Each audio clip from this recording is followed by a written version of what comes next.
Hello, namaste, good morning and welcome to my channel. My name is Drashna Khanal and in this video I shall be talking about advanced vocabulary you can use in writing section of IELTS. These vocabulary was game changing even for me when I was practicing for my IELTS test. It made writing report and essay so much easier. So without further ado, let's start this video. First, writing task 1. I hope you are well aware about the structure of writing task 1. It includes introduction in first paragraph, general overview in second paragraph, and report in third and fourth paragraph. So first, let's deal with introduction. In introduction, you should be paraphrasing the question or writing the question in your own words. So how you can start writing introduction is using only these 4 words: illustrate, represent, compares, delineates. So how can we use these words to write introduction? Illustrate. The provided picture illustrates the natural process of photosynthesis. Represents. The graph represents the different form of pollution. Compares. The two provided map compare the development of a residential area over a 10-year period. Delineates. You will be using delineates in line graph.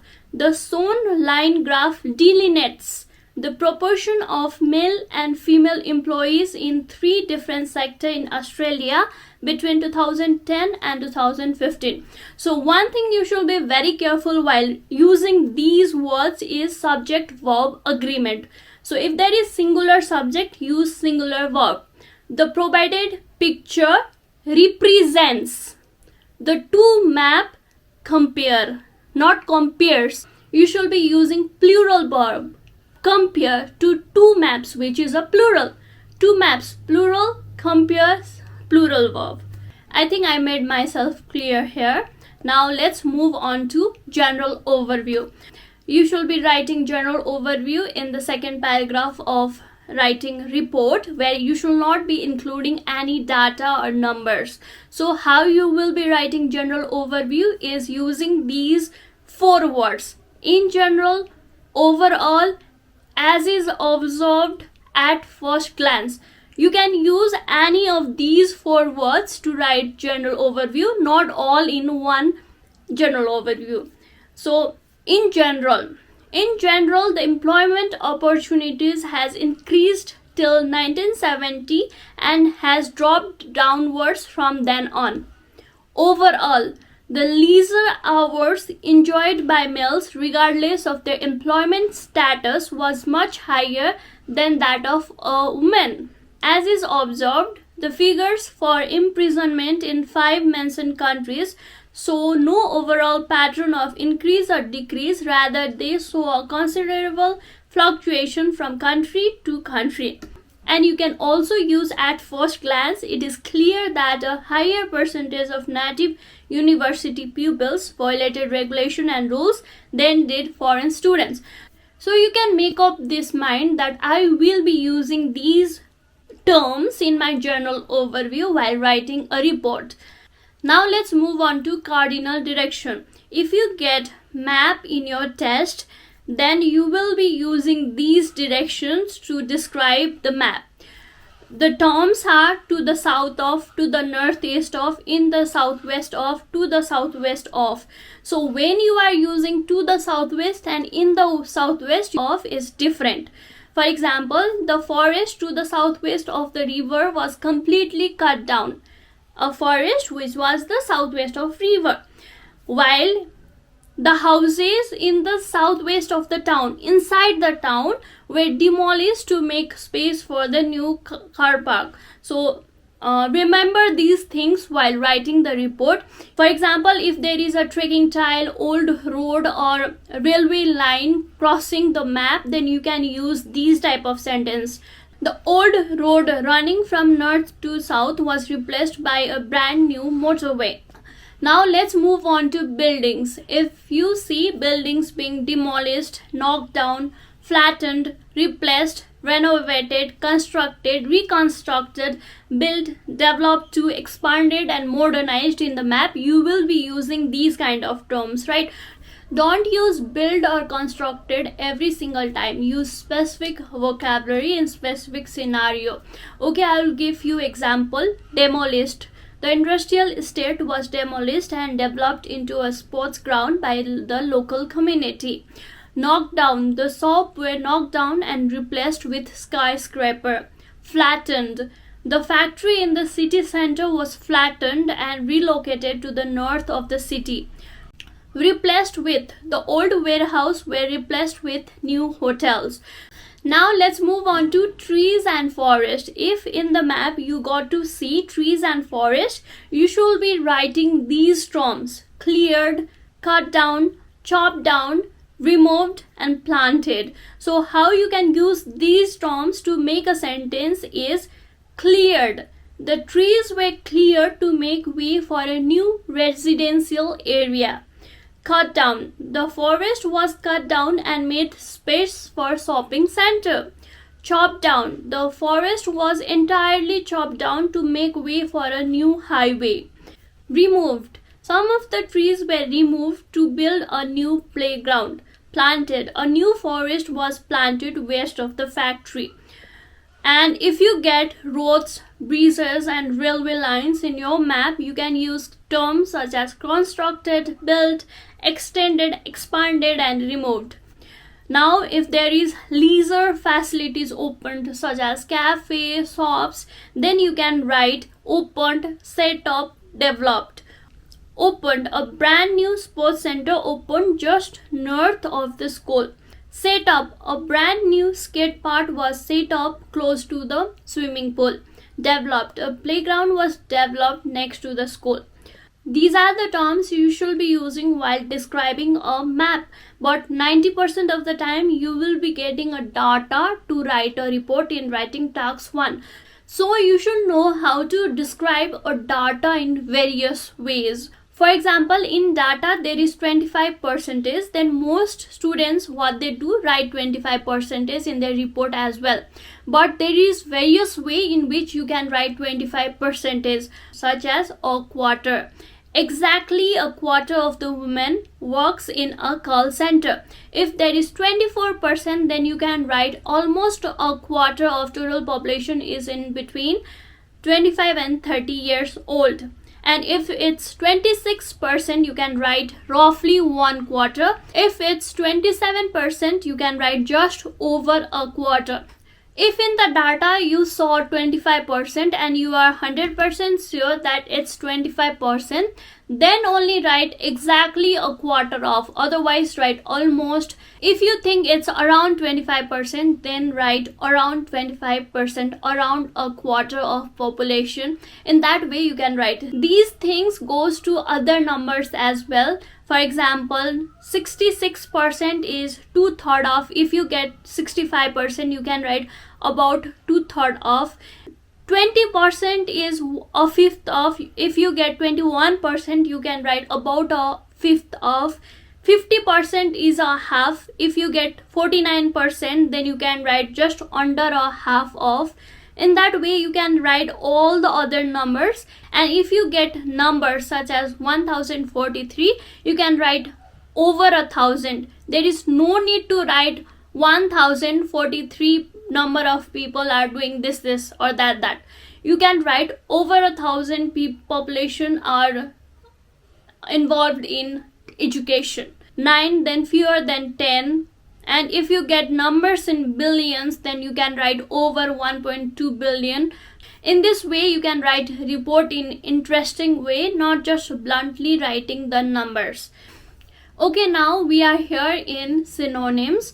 Why it's important to know synonyms of different words such as increase, decrease, constant, stable terms, because you can't use same word increase every single time while describing a data, because it will reduce your marks. It will show that you don't know any synonyms of increase, the examiner will feel that you are not so proficient in your English language. So you should be using different synonyms of increase. I have shown here: climb, growth, increase, improve, jump, leap, move upward. And if there is high increase, greatly increase of data, then you can write rocket, skyrocket, soar, shoot up, pick up, surge. And if the data recovers after decrease for certain period of time, then you can write recover. So how you can use these words, I will give you only 5 examples, that's enough. And you can write and remember these 5 increase synonyms. First one is rise. There was a slight rise in price in November. Second, growth. There was a substantial growth in unemployment. Third, a peak. After a peak in production, there was a substantial fall. A surge. In 1990, there was a short surge in car production. A climb. After a slight dip, there was a considerate climb in the export rate. And if the data is going up a lot, you can use skyrocket, right? The price in consumers' goods skyrocketed. To soar, petrol and diesel prices soared to a new record high. To shoot up, the overall interest rate shoot up by 50% in the given period. So you can use these terms to describe increase. And if there is decrease, you can write collapse, decline, decrease, deteriorate, dip, dive, drop, plunge, slide, slip, slump, take a nose dive, reduction. So how you can use these words, I will give you 5 examples. To fall, the birth rate fell significantly. Decline, California vehicle thefts declined spectacularly in 2017. Drop, the overall profit dropped suddenly after a steady rise. Reduce, the company reduced about 7% of its expenses in 2015. Go down, property taxes went down slightly. And if there is fluctuation of data, you can write fluctuate, vary. The number of visits to the site fluctuated dramatically between 20,000 and 40,000 in the first 11 days. Vary, the overall sales figures varied slightly on daily basis. So you can use these words, and if the data remained constant, then you can write stayed the same, constant, plateau, level out, level off, remain constant, stayed constant, remained unchanged, stay unchanged, remained steady, plateau, reach a plateau, to remain the same, to stay the same, to stay stable, to remain static, to stay static, to stabilize. And the data remained unchanged for a certain period of time, you can write unchanged. And it's very important to include adverbs while writing task 1 essay.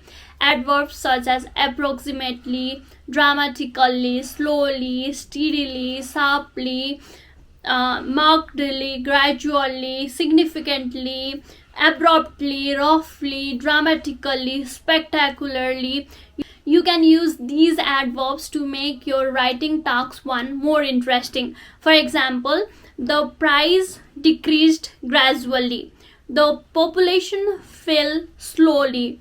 The number of population went down slightly. And you can also write there was a gradual decrease in price. There was a slow fall in the population. There was a rapid drop in the population. You can make sentences in these ways to add more character to your report. Now I will be talking about the vocabulary you can use while writing tasks 2 response. First one is opinion words and phrases.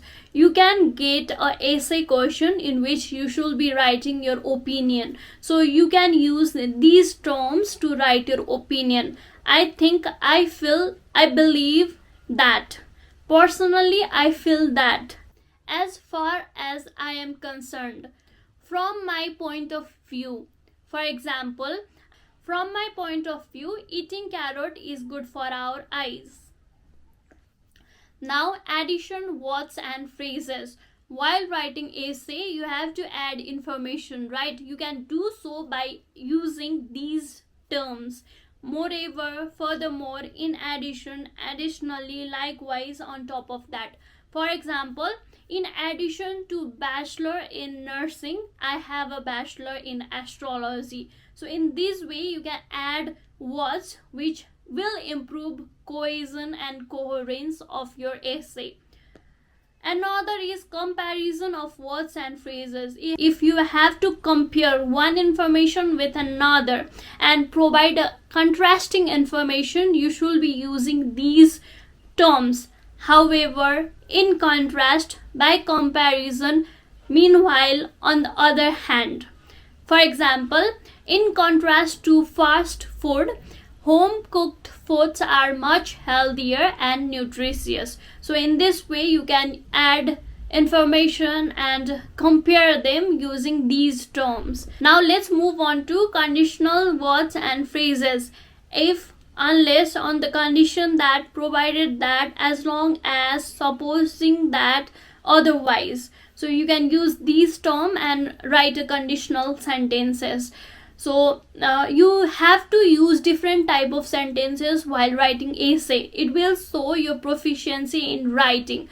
For example, I will get a cat in June if I get 10,000 subscribers in YouTube. So you can use these words to make this kind of conditional sentences. Now let's move on to example words and phrases. You have to give example in writing tasks too. You will get a higher score if you give example in writing tasks too. So how you can include example? By using these terms. For example, for instance, such as a very good example is, the best example is. You can use these words and give example. I think I don't need to make a sentence from these words. Now let's move on to result words and phrases. As a result, as a consequence, consequently, accordingly, therefore, on that account, for that reason. So if you have to present a result, you will be using these words. For example, as a result of her hard work and dedication, she was promoted to manager. So you can use these type of words and make these type of sentences. Now let's move on to points you should remember while making a sentence and writing essay or writing tasks to response. Is eliminate be verb. Be verb such as to be, am, is, are, were, be, being, been. These be verb make a weak sentences, so try not to make these type of sentences. For example, Tony is scared of spiders. Instead of writing this sentence, you can write Tony fears spiders. So the second one is a strong sentence, and if it's really necessary and you can't think of any other words or sentences, then you can include it, but try to change the V verb and write like the actual word, the good vocab, while constructing the sentences.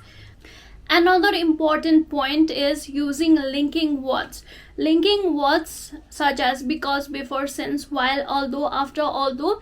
These type of words make complex sentences. So you will be getting a higher score if you will be using complex sentence, correct use of complex sentences.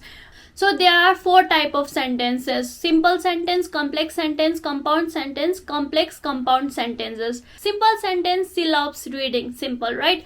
Complex sentence, she loves reading because they help her relax. And compound sentence is she loves reading book and also writing stories. And there is complex compound sentences, which is the mixture of complex sentence and compound sentences. I love reading books because they calm me down, and I also enjoy writing stories. This is a complex compound sentences. And it's very important to use high level vocabulary. For example, you can use prosperous, affluent instead of rich, confirm instead of prove, male instead of man, senior citizen instead of old people, prior to instead of before. So use high level vocabulary to get a good score. This is all I have to say. I hope you like this video. Like and subscribe to this channel if you haven't done it yet. Let's meet again. Bye.